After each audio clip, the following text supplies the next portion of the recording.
Good afternoon to you all, and thank you for taking part in this informational webinar focusing on a unique Canadian experience in population health, the IPCDC, or Initiative on Knowledge Sharing and Skills Development to meet the challenge of population-based responsibility.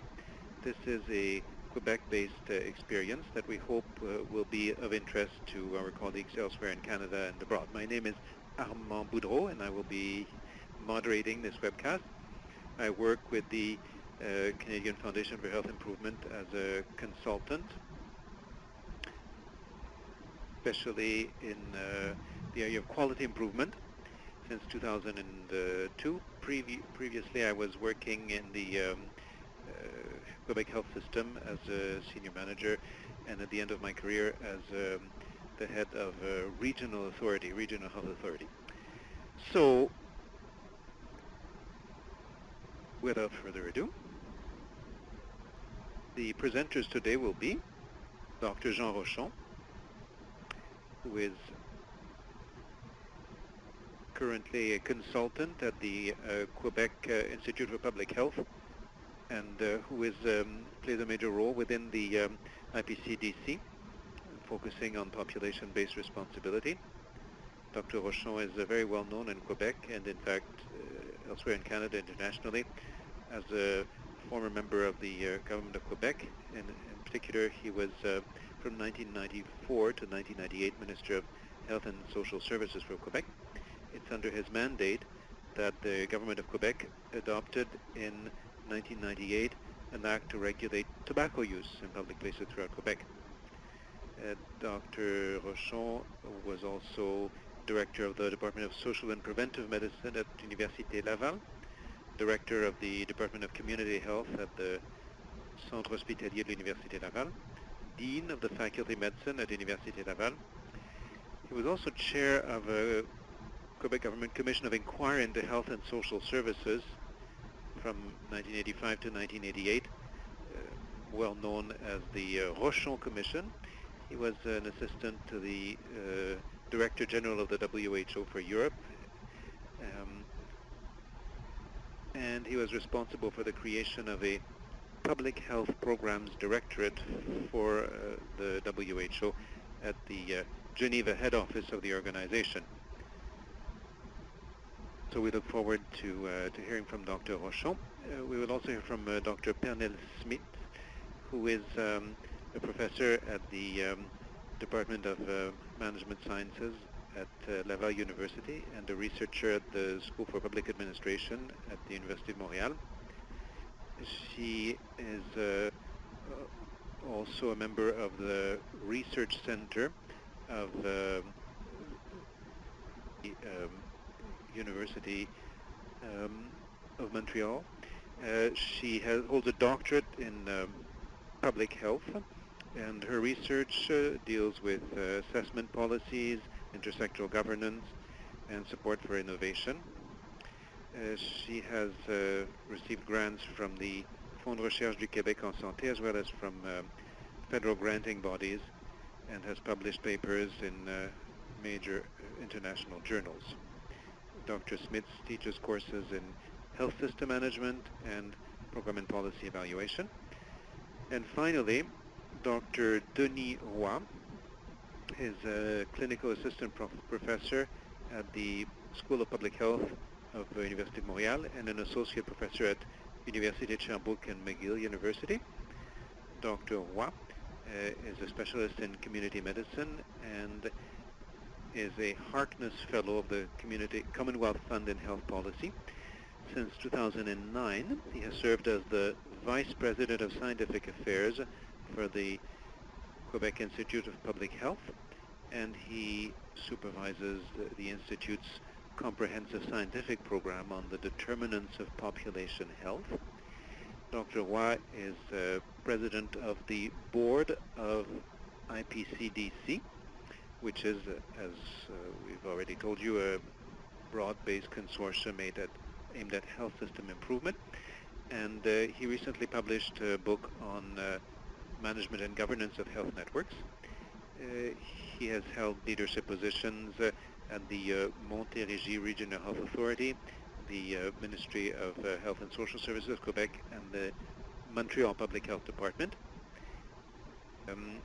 He holds an MD from Laval University, a Master of Public Health from the University of California at Berkeley, and a Master of Science in Epidemiology from McGill University. He is a Fellow of the Royal College of Physicians of Canada and has received prestigious awards such as an Excellence Award from the Quebec Association of Community Health Physicians, and he is so far the only Canadian to have twice received the Canadian Health Services Research Advancement Award, which was awarded to recognize his outstanding work in Montreal and the area. So our learning goals for the webinar are, first of all, to gain insight into the origins, objectives, and outcomes of the consortium, to understand the phases of the consortium's work and their development over time, to address the audiences, the themes, the tools, the strategies, and the governance models relevant to each phase, and to discuss the links between population-based responsibility on the one hand and the triple aim for populations developed by the IHI, improvements of the population's health and care experience at lower cost. So we have three very experienced speakers, but prior to giving them the floor, I wanted to take a moment to talk to you about the Canadian Foundation for Healthcare Improvement. The foundation is a non-profit organization funded by the Government of Canada, whose mission is to accelerate healthcare improvement and transformation for Canadians. The foundation plays a key role Canada-wide, assisting teams in various disciplines to work together by offering them opportunities to share evidence-based solutions in Canada's regions, provinces, and territories. We work with health system leaders, clinicians, and other service providers, as well as with senior officials in ministries and departments of health throughout Canada. We also work with leaders from hospitals, long-term care facilities, regional health authorities, as well as quality improvement experts and public health bodies. The aim of the foundation is to be a catalyst for the improvement of health services that are timely, appropriate, efficient, and of high quality, and that improve the health of Canadians. You will have an opportunity to ask questions and submit comments electronically using the chat box at the bottom of your webinar screen. And I will now give the floor to our first speaker, Dr. Jean Rochon. Dr. Jean Rochon. Good afternoon. By way of introduction to the more detailed presentations that Dr. Smits and Dr. Roy will be making, I wanted to give you a little background on the notion of population-based responsibility and the genesis of this consortium that we've named IPCDC. And my colleagues will go into more detail into the development of that initiative and its links with the triple aim for populations. So the initiative was born as part of the reorganization of health services developed in 1984. We have a reorganization like that in Quebec about every 10 to 15 years. And part of the purpose of that transformation was to enhance the performance of the system, access to services, continuity of services, both between levels, the first line, the second line, and specialized, and between stakeholders as well at every level, and in particular at the local level, and thereby enhancing access and continuity. We wanted this to be measurable. We wanted to obtain measurable improvements in service quality. The first step consisted in merging institutions by creating what we called local health and social services that were born through the mergers of local health and social services centers and hospital centers. The idea was to bring in all stakeholders within and even outside the health system, all the stakeholders who have a significant and ongoing contribution to service quality. And throughout this transformation process, two key missions, two key objectives were established. First, improving the continuum between the various levels of care. That is to say, making sure that the right care is delivered at the right level, both for reasons of performance, but especially for reasons of quality. And also, we added, and this was a somewhat new notion, we added the notion of population-based responsibility. So that's a summary of the various elements of what this transformation was about. So first of all, a few details about population-based responsibility. It's not that all these elements were new, but this was a novel way of articulating them. So the notion of population-based responsibility means that all stakeholders within the health system, as well as other stakeholders who influence determinants of health, the idea of population-based responsibility is, first and foremost, an obligation, a legal obligation that is imposed on the health system to maintain and improve the health and wellness of the population in a particular area, a particular territory. So this was formalizing, the idea was to formalize territorial-based coordination to make sure that there was a known denominator to measure health performance, health system performance, and quality of care in three ways. First of all, by making accessible a series of social and health services that would optimally meet the needs of the population. That is to say, the idea was to optimize service offerings in order to meet both expressed needs and non-expressed needs. And so this might have been parts of this formulation of this articulation might have been novel, and the second prong, by giving people the guidance and support they need, and the third prong, and this might be perhaps the key notion, shared responsibility. That is to say, acting upstream on health determinants, not just maintaining and restoring health, but preventing impacts on health, and to decrease the burden of disease on health services and social services. And it was agreed that although the initial wording of the law identified the so-called CSSSs, local health and social services, as being key players, in the fact, in practice, it was a responsibility that was shared with regional authorities, shared with, in fact, all stakeholders within the relevant area. So, given that objective, given that mission, a question quickly arose at several levels. How were those responsible for service delivery, how are in fact all stakeholders, especially at the local level, right?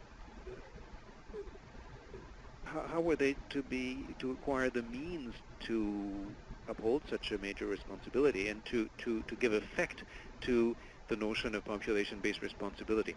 And we quickly determined that in terms of knowledge and performance, there were three key elements in terms of public health strategies, in terms of community development, and in terms of change management. The implementation of population-based responsibilities by local health and social services and regional authorities, all stakeholders, this process was in itself in the context of a major transformation in the system. So you can see the list of consortium members, the ministry, regional agencies, health and social service centers, academic stakeholders, the Quebec Institute of Public Health, as well as the Canadian Foundation for Healthcare Improvement that joined the consortium a few years ago. So the members came together as a consortium, and the word was chosen deliberately. This was meant to be more than a mere cooperation, a mere collaboration. The goal was to undertake a common project, implementing population-based responsibility. That was the mission that the members took on, in addition to delivering their respective responsibilities as set out in legislation or otherwise.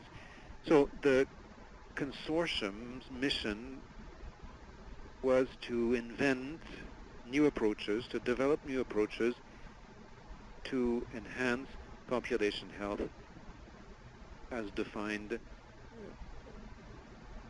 in terms of population-based responsibility. So to conclude, before yielding the floor to my colleagues, I think looking back to that period, I would focus on three key elements, three structural elements that will be pillars in the development of the initiative in the future under this existing name or another name, but that have become crucial pillars of the health system. First of all, to persevere in a specific, well-defined mission, namely to share knowledge and to develop skills so that everyone could have the resources to implement population-based responsibility, especially in the three areas that I cited earlier. The second pillar was synergy. Consortium wasn't intended merely as a collaboration, but as a joining together in order that something greater than the contributions of each stakeholder might arise. And finally, and this is maybe the most determinant factor, the ability to adapt continuously. And as you'll see a little later in the presentation, this expressed itself in successive phases that we can identify more clearly in retrospect, but that we had to invent as we went, based on very close assessment of ongoing progress and very intense cooperation and sharing between partners. That's what we've come to describe as self-development or self-construction. All the stakeholders were there to devote their efforts to continuous improvement of what we had undertaken. So that was the background of the IPCDC experience, and now I will ask Pernell Smits to tell you a little more about the initiative. Dr. Pernell Smits. Good afternoon.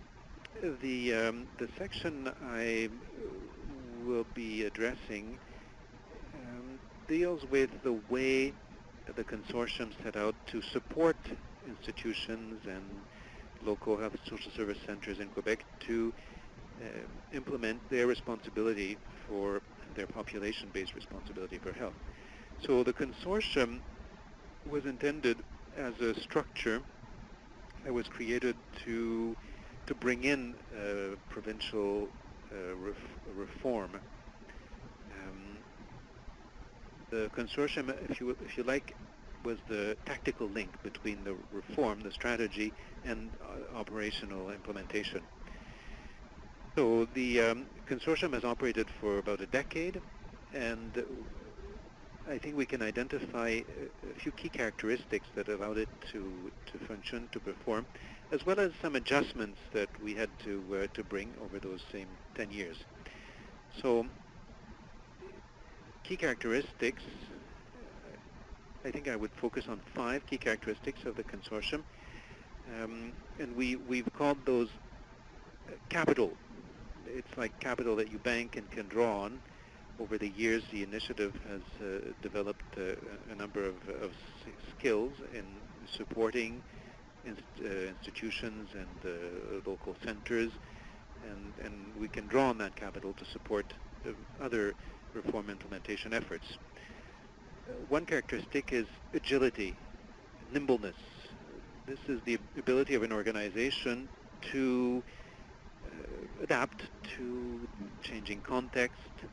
For example, the initiative was able to identify existing or about to emerge projects within organizations that weren't necessarily connected by their initiators as being related to population-based responsibility, but that the initiative determined had potential to contribute to implementing population-based responsibility. So we were able to bring in into a big tent a number of projects that were being developed.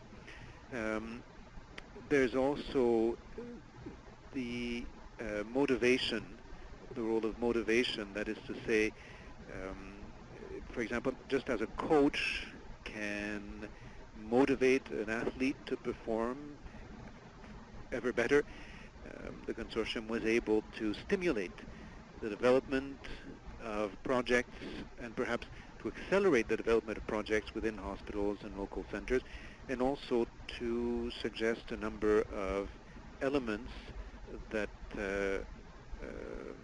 some stakeholders might not have identified as being relevant, but that the consortium was able to highlight. The third characteristic is the role of the initiative as an incubator, that is to say, the creation of a space for risk-taking. Some projects, some initiatives can be given the right to fail, the right to make mistakes. For example, the initiative allowed a number of institutions to take a risk on a number of programs that or projects that otherwise might never have been implemented. Then there is actionable knowledge. The consortium in itself did not produce new knowledge, but took knowledge that was relevant to the implementation of population-based responsibility and translated this knowledge into actionable knowledge in order, for example, to give you concrete examples, there are skills, frameworks of skills for managers to assume responsibilities in implementing population-based responsibility. So those would be an example of translating information to actionable knowledge. And the fifth characteristic is inspiration. That is to say that consortium partners support people in institutions in a spirit of openness, of partnership. I say openness because everyone's good ideas are brought in, are put into the mix, and also space in the sense that each stakeholder can propose alternatives or complementary projects. So those 5 characteristics that can be identified in the consortium's work can be conceptualized as a Russian doll configuration. When the consortium was created in 2004, late 2005, Those five characteristics were not necessarily in place, but they developed over time, and the initiative was able to build step by step its evolving activities. So first, the innermost goal would be the initiative focusing on a knowledge base, and then that knowledge base is enshrined within implementation, translating into action. If you know the extra project of the CFHI, this is the same notion, knowledge and action, that is to say, working with projects, with individuals who are already working within institutions to help them develop projects relevant to the organization. So that was the role that the initiative played in Quebec for some of those projects within institutions. And then beyond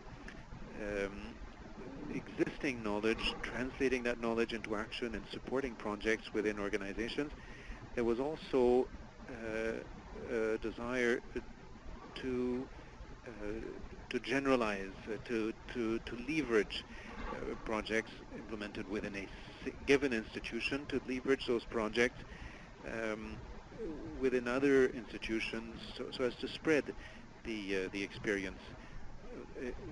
So if you're familiar with the collaborative efforts of the foundation of the CHFI, the whole idea of knowledge diffusion, dissemination of best practices or innovative practices from one team to other organizations in the same region and other regions. Some of those activities were also part of the initiative's development. So a number of the key ideas are similar. So the development of the consortium can be described in three phases or three blocks. It started in late 2004, late 2005. At the beginning, the key was to train people and provide knowledge. In 2009, the focus became more global, that is to say, building capacity in organizations and supporting projects that were more perhaps in the spirit of the extra initiative. And in 2012, the scope of the consortium was broadened to become system-wide, to focus on change, not only within organizations, but together with health agencies and the ministry. So between 2004 and 2009, 2012, and 2012, 2015, there were a number of levels within the initiative. We deliberately chose a step configuration. That is to say, the first phase, the experience, the skills that were brought together, served as a step to grow into the next phase, and so on. This evolution required adjustments in various areas. The governance of the consortium was adjusted over time. The tools that were developed evolved as well. The target audiences for various activities also changed. The themes that were covered by the initiative and strategies for capacity development evolved also beyond training, which was the initial modality. So just to look at how each of those areas evolved over time. Target audiences, the first step in the stair, involved professionals, an audience of professionals, clinicians, and managers within the health system. And then we added initiative activities focusing more on teams than on individuals. And finally, later, projects were focused not just on teams, but more broadly on organizational projects, or even system-wide, with closer links with the ministry and even international stakeholders. So our target audience evolved. The thematic coverage the initiative evolved as well. The first phase essentially focused on providing information on determinants of health. That might seem a little surprising, but we felt that that first stage was necessary, that is going beyond the health system to cover all the determinants of health. The second step comes closer to the notion of population-based responsibility. We wanted to bring in information related to intersectorality, and the more recent phase goes beyond health determinants and even population-based responsibility to cover environments that foster transformation towards population-based responsibility. For example, development of manager profiles for managers who will be tasked with implementing population-based responsibility, in order to convince managers that their work can be leveraged to assist in implementing population-based responsibility. The tools that the various stakeholders in health and social services sector in Quebec were also adjusted over time. The first two steps should be reversed. By the way, they are reversed. The first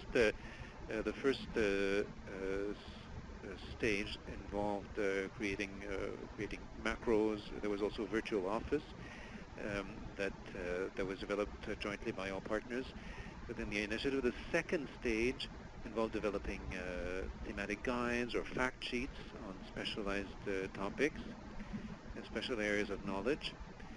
And finally, or more recently, the tools that are being developed focus on the organizational level, such as self-diagnosis tools for the implementation of population-based responsibilities that help organizations determine what stage they've reached in implementing PBR.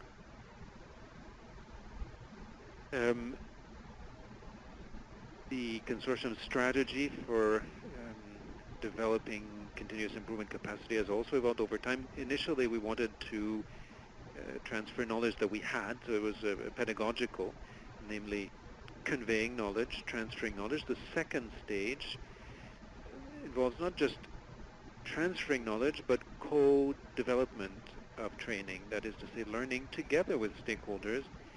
And the initiative theme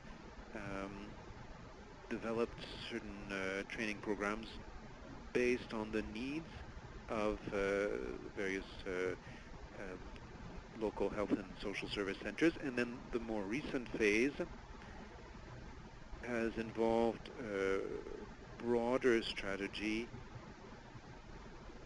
to develop capacity, to build capacity, not just by learning together with teams that had implemented projects, but learning together with a broader array of stakeholders, such as bringing decision makers into planning the portfolio of organizational projects towards implementing PBR. And in order to have tools that evolve over time based on the needs on the ground, in order to have an evolving thematic coverage, in order to follow the evolution of target audiences, all that requires evolving governance, flexible governance that can change according to needs. Originally, the initiative had a two-tier governance. There was a very broad coverage in order to reach a certain critical level, so that sufficient stakeholders might be mobilized to create a critical mass in order to implement PBR in the Quebec system. So a steering committee was created with about 30 members, and a steering committee hosted by the Quebec Institute for Public Health. At a second stage, we compressed governance into a single level with an executive committee that was derived from the earlier structure, and we created a project support team the support projects that were being created within hospitals or health agencies or local centers. So the support team was responsible for the more operational activity of the initiative, and more recently, the governance structures has become articulated around the steering committee that has that now involves a broader scope of stakeholders, including, for example, a representative of physicians as well as Ministry of Health stakeholders who are working on developing a network of actions and measures to support population-based responsibility. So this was the background I wanted to provide over the 10 years of the consortium and its evolution. And I'll go back to the 5 features or 5 forms of capital that I identified earlier that have been at the heart of the consortium's actions in Quebec. And I'll now give the floor to Dr. Denis Roy. Dr. Denis Roy. Thank you very much, Pernell. So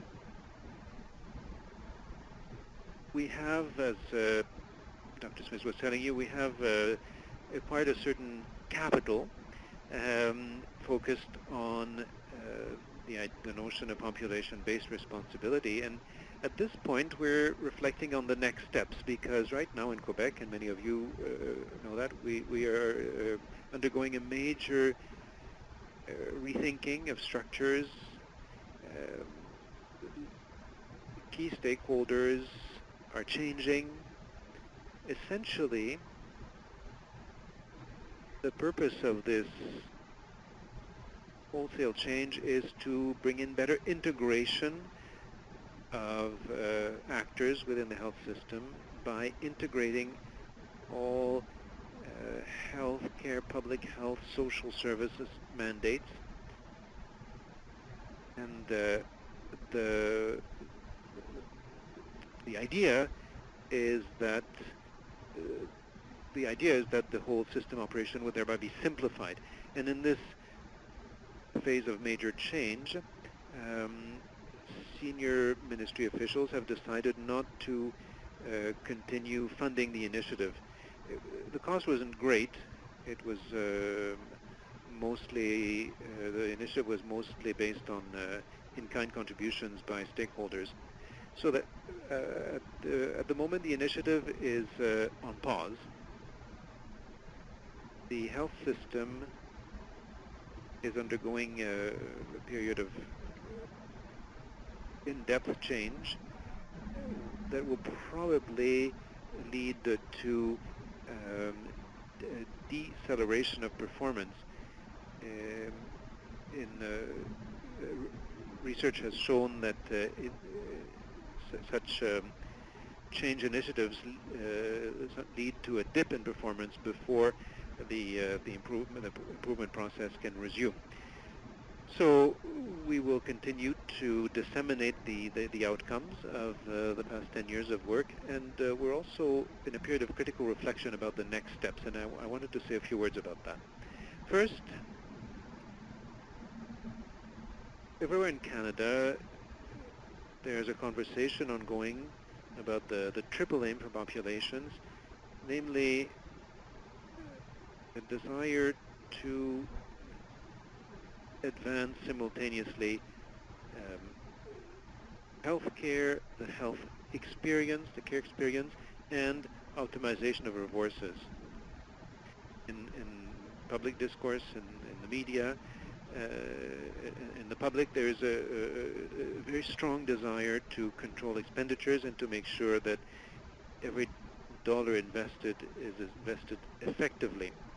So control of resources that was perhaps not in the foreground when the initiative was created 10 years ago. There wasn't so much focus on compression of resources because in those days budgets were growing 5 to 10% a year in that golden age, and now we're entering an era where budgets will be compressed.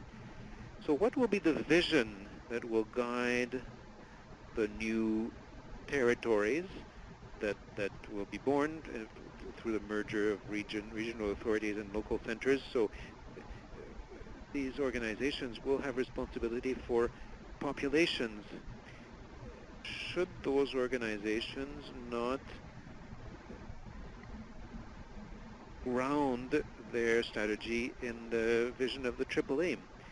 That's what we're sensing, and that's why we've been working with leaders and at other levels to determine the strategic strategic relevance of that triple aim vision that involves not merely health improvement but also the experience of care and economic issues.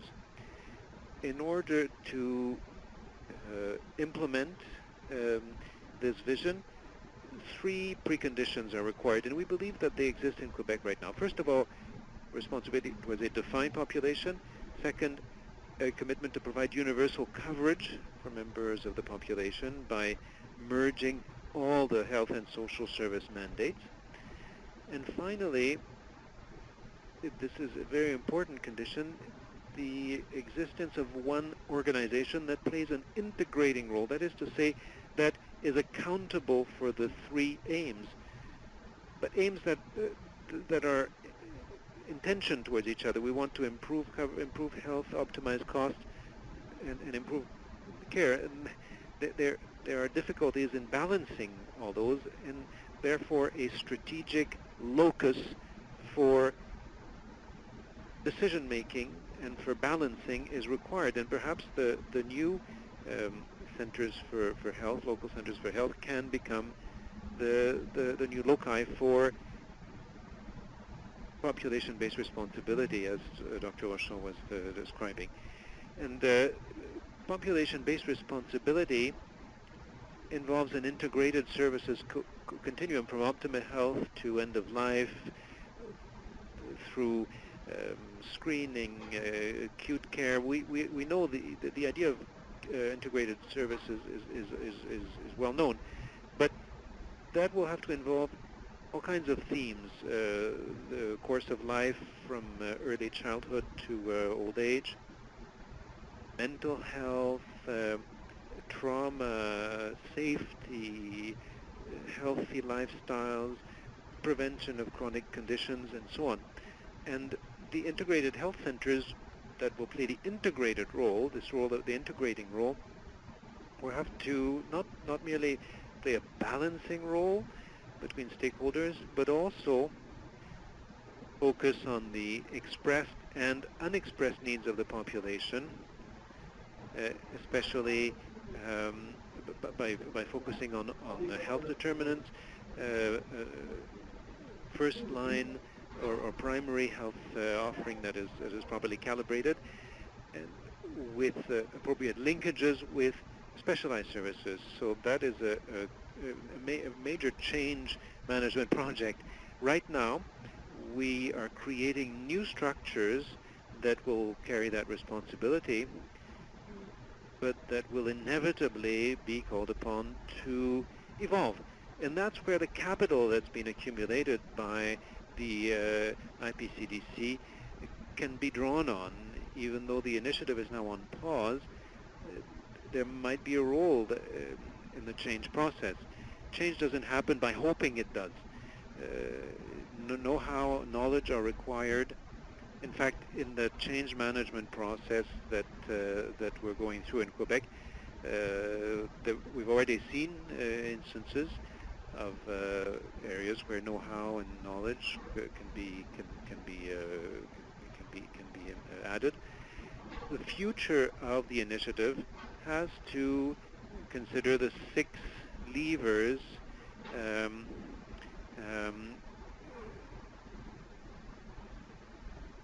that the foundation has, that the CFHI has developed, and I think this is a very, very relevant strategic vision. If you take those levers that you have on the screen at 2 p.m., for example, focusing on population needs, IPCDC has some potentially very promising resources, and I think we can continue with progress on that. So developing policies, supportive policies and incentives, especially in terms of central governance, that was also very relevant. Building organizational capacity, we've worked on that a great deal, and we have considerable assets. An area where we've done less work is engaging patients and citizens. Right now we're talking a lot about patient-oriented care. That's an area where we probably have new challenges. Um, Promoting evidence-informed decision-making, that's another key priority. And finally, working very closely with frontline managers and institutions in general. So we've dealt with all of those parameters. There are other forces within the Quebec health system that and the community that can contribute to that. Maybe that's the next step for the IPCDC. Once the structural change, dust has settled, we will see the future more clearly, and building on the work done so far, maybe under the same title or under a new title, we can be a force to enhance and focus change, and that will allow us to go yet a little further in improving our health system. So that was my message.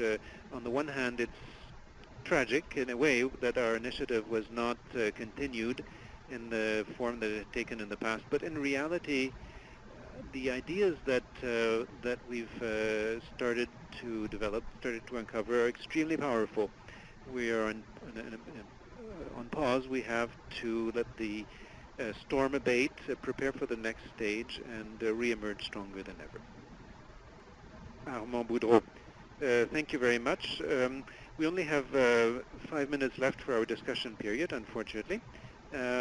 If we don't have time to answer your questions, please enter them in the chat box, and our speakers will endeavor to respond later.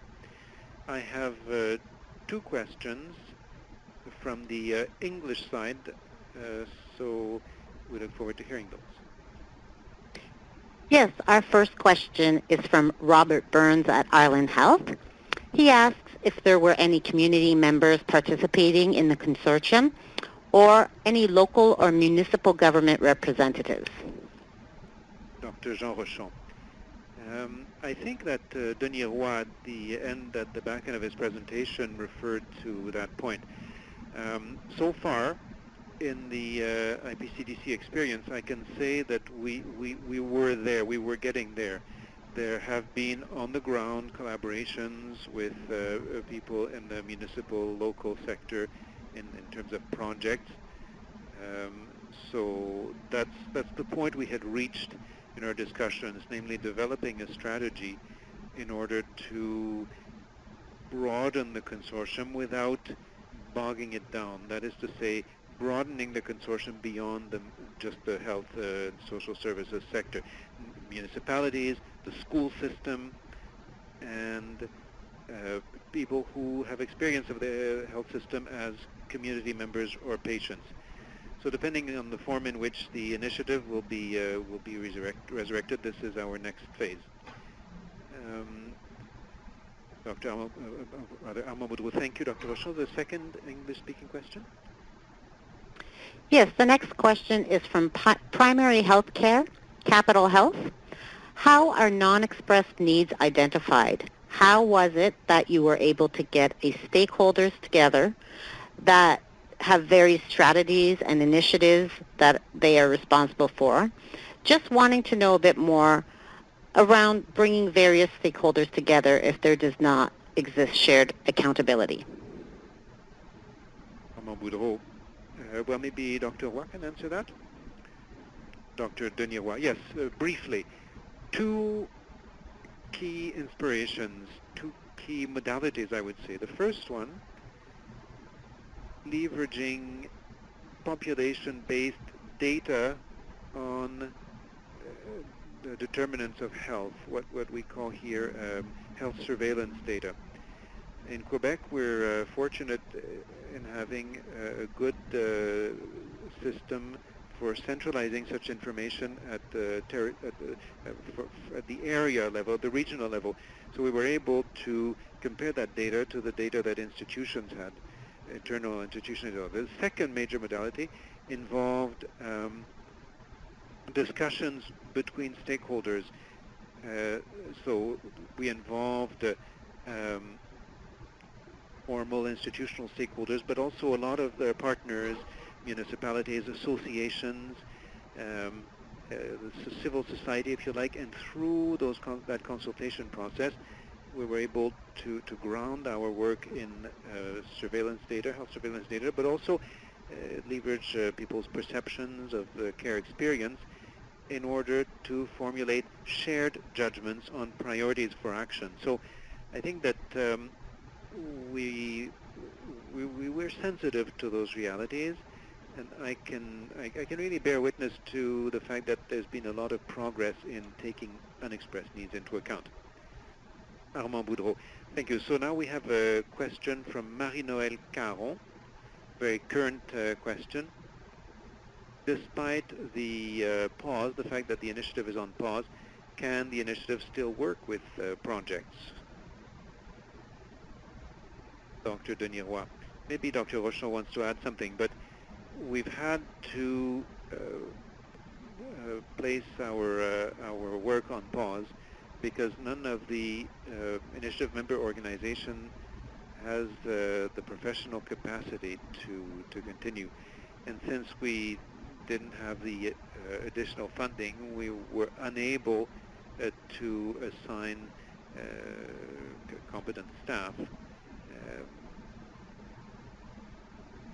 We had people of talent working with us, and those people were quickly recruited by other organizations. So we lost that critical mass, which is a major disappointment. But we hope that this is only a temporary setback because we had brought together some key talents, and within a new context, perhaps we can develop that again. Armand Boudreau, do you want to add something, Dr. Rochon? Dr. Jean Rochon, well, maybe just one more thing. Yes, just like Dr. Roy was explaining, in terms of going back to unexpressed needs, everything that Dr. Roy described was done working more and more closely over the years with regional health agencies. So this was a way to broaden yet further the initiative's capacity. And of course, we worked very closely in analyzing data with the Quebec Institute of Public Health.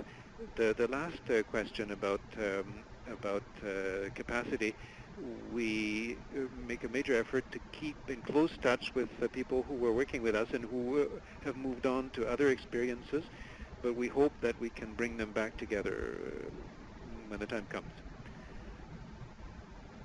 Armand Boudreau, thank you very much. I'm told that we can continue for a few minutes. I have a question on the English side.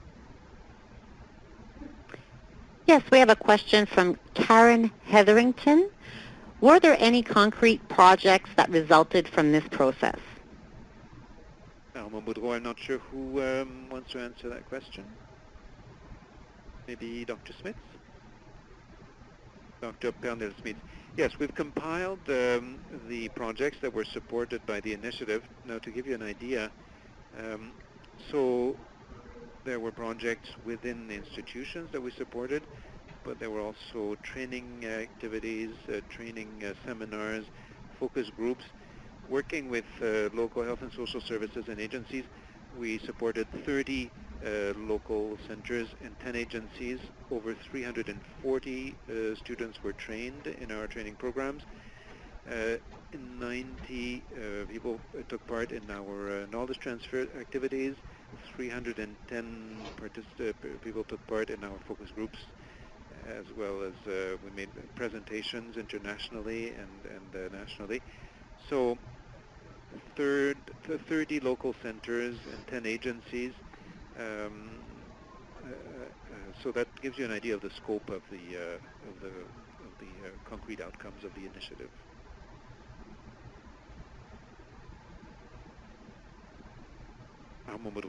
Dr. Rochon, would you like to add something to this account? Dr. Jean Rochon. Yes, that's a very comprehensive answer to the question. Dr. Pendant-Smith. So yes, so there were, in a word, there were several dozen projects that were supported. Dr. Armand Boudreau. All right, well, it remains to me to thank our three speakers for their presentations. If you have additional questions about the initiative, you're welcome to email Joanne Daniel at the Foundation, who will forward your questions to the speakers, and our three speakers will be happy to answer you. I finally expressed the wish that the initiative can be resurrected in the coming months, stronger and more vital than ever. So thanks to all for your participation in this webinar.